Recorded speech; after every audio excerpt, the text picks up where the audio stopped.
তাহলে আজকের পর থেকে আমাদের জন্য সবকিছুই অতীত হয়ে দাঁড়াবে। হ্যাঁ, আজকেই শেষ। আর হয়তো কখনো কলম থাকার সত্ত্বেও কলম কেনার অজুহাতে বাহিরে এসে বসে থাকা হবে না। নুরুল স্যার হয়তো আর কখনোই আমাদেরকে উকি দিয়ে দেখতে আসবে না।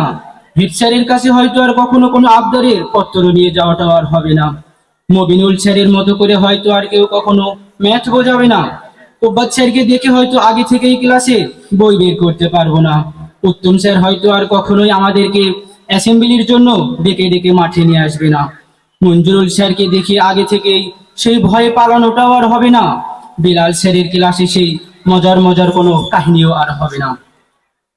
আনোয়ার স্যারের সেই উপদেশমূলক কথাগুলো হয়তো আর কখনো শুনতে পারবো না। প্রশান্ত স্যারের মতো এত নরমভাবে হয়তো আমাদেরকে কেউ কখনো পড়া বোঝাবে না। আর হয়তো স্কুলের বারান্দায় কখনো ইয়াসিন স্যারের সঙ্গে গল্প করাটাও হবে না। রোজ স্কুলের সিঁড়িতে ওঠার সময় হয়তো আর আমজাদ স্যারকে সেই জোরে সালাম দেওয়াটাও আর হবে না। ফরিদা ম্যামের ক্লাসে হয়তো কখনো লুকোচুরি করে পড়া দিতে পারবো না। তাওহিদা ম্যামের ভয়ে কখনোই পড়া করে আসা হবে না। জাকিয়া ম্যামের ক্লাসে পড়া না দিলে বকা খাওয়ার ভয়টাও থাকবে না। টিফিনে হয়তো মহাতাব কাকার দোকানে মজার মজার কিছু কিনে খাওয়াটাও হবে না। ক্লাসের ফাঁকে ফাঁকে কাফি নানা ও আনিস ভাইয়ের সঙ্গে কখনো সেই মজার গল্পটাও করতে পারবো না। পারভিন আন্টি ও নানির কাছ থেকে কখনো গ্লাস চেয়ে পানি খেতে পারবো না। সোয়ান ভাইয়ের সঙ্গে হয়তো আর কখনো হাসি ঠাট্টা হবে না। ভাবুন, এই সেই দিন বিদ্যালয়ে এসেছিলাম। গুনতে গুনতে 5টি বছর অতিবাহিত করে ফেলেছি। একেবারেই অবুঝ অবস্থায় এই বিদ্যালয়ে এসেছিলাম। যখন এই বিদ্যালয়ে এসেছিলাম তখন কিছুই বুঝতাম না। যতদিনে বুঝতে শিখেছি ততদিনে অনেক ভুল করে ফেলেছি। আপনারা আমাদেরকে ক্ষমা করে দিবেন।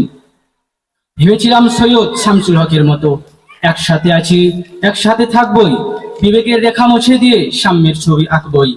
অপূর্ণ থেকে গেল সেই ইচ্ছেটিও, সাম্যের সাথে আকার নয় বরং একসাথে বাঁচা।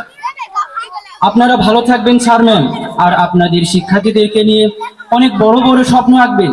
তবে সবার দামি তারাই ছাত্রছাত্রীরা। আজকে সবকিছুই অর্থহীন ছিল আজকের এই স্যার ম্যামদের ছাড়া। আপনারা ভালো থাকবেন, আর আপনাদের শিক্ষার্থীদেরকে নিয়ে স্বপ্ন আঁকবেন বুকে। কোনো একদিন তারাই দেশের নীল আকাশটায় রাঙা সূর্য হয়ে উঠবে জেগে। ভালো আছি, ভালো থাকবেন 2026 এসএসসি ব্যাচকে। মনে রাখবেন, আমরা যদি ভুল করে থাকি আমাদেরকে ক্ষমা করে দিবেন। আর হয়তো হবে না মোর এই পথে আসা, তাই দুয়ারে রোপণ করে যাই বুকের ভালোবাসা। অত্র বিদ্যালয়ের সকল শিক্ষক শিক্ষিকা বৃন্দদেরকে বলবো, আমরা আপনাদের মাঝে 5টি বছর পড়ালেখা করেছি। ভুল ত্রুটির উদ্যোগেও না, আমরা জেনে না জেনে, বুঝে অবুঝে যত ভুল ত্রুটি করে থাকি আপনারা আমাদেরকে ক্ষমাসুলভ দৃষ্টিতে দেখবেন এবং নিজ সন্তান হিসেবে ক্ষমা করে দিবেন। আর আগামী 21 তারিখ থেকে আমাদের এসএসসি পরীক্ষা। আপনারা আমাদের জন্য মন খুলে দোয়া করবেন, আমরা যাতে আপনাদের মান এবং স্কুলের মান আরো উঁচু করতে পারি ইনশাআল্লাহ। উচ্চ বিদ্যালয়ের সকল শিক্ষার্থী ভাই বোনদেরকে বলবো, জানি না আমরা তোমাদেরকে কতটুকু ভালোবাসা দিতে পেরেছি, তবে তোমরা আমাদেরকে যে ভালোবাসা সম্মান দিয়েছো তা কখনো ভোলার নয়। তোমাদের মাঝে আমরা হয়তোবা কারোর সাথে 3 বছর, কারোর সাথে 4 বছর পড়াশোনা করেছি, হয়তোবা কারোর সাথে 1 বছর, বা কেউ আমাদেরকে এখনো চিনেই না যারা নতুন। তো তোমাদের মাঝে আমরা জেনে বুঝে বড় ভাই হিসেবে যে ভুলটুকু করেছি, বড় ভাই বোন হিসাবে আমাদেরকে তোমরা ক্ষমাসুলভ দৃষ্টিতে দেখবা।